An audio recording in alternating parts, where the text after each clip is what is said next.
મિત્રો આપણે વર્ગ અને વર્ગમૂળનું એક ઉદાહરણ જોઈએ। સૌપ્રથમ રકમ વાંચીએ શું કહે છે। જો મિત્રો અહીંયા 134 નો વર્ગ છે બરોબર। જો 150 આધાર હોય તો જો મિત્રો આ 134 એ 150 ની આસપાસની રકમ છે, એટલે કે જો અહીંયા જો 150 થી આ બાજુ 126 સુધીની અને આ બાજુ 175 સુધીની રકમ સુધીના આપણે 50 ને આધાર માનીને દાખલા ગણી શકીએ બરોબર। જો 150 આધાર હોય ત્યારે આપણે 3/2 વડે આપણે ગુણાકાર કરવાનો છે, એ આપણે પછી જોઈશું। તો જો મિત્રો અહીંયા 150 થી 134 કેટલા ઓછા છે તો 16 જેટલા ઓછા બરાબર।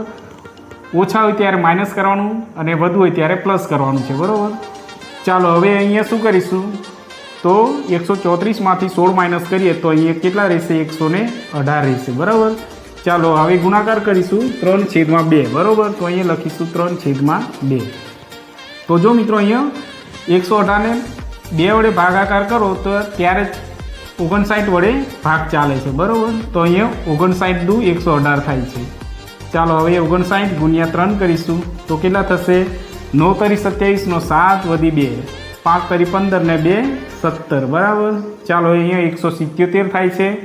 ચાલો હવે અહીંયા આપણે 16 નો શું કરવાનું છે વર્ગ કરવાનો છે। 16 નો વર્ગ કેટલો થશે તો 16 ગુણ્યા 16 કરશો એટલે તમને મળશે 256 મળશે બરાબર। જો મિત્રો અહીંયા ફરજિયાત નિયમ છે કે અહીંયા 2 જ અંક હોવા જોઈએ, ત્રીજો અંક હોય તો અહીંયા આપણે ઉમેરી દેવાનો છે પ્લસ કરીને। તો અહીંયા 177 માં 2 ઉમેરીશું ત્યારે કેટલા થશે 179 થઈ જશે બરાબર। હવે આ 56 આપણે અહીંયા મૂકી દઈશું, આ જ આપણો ફાઇનલ જવાબ બરાબર।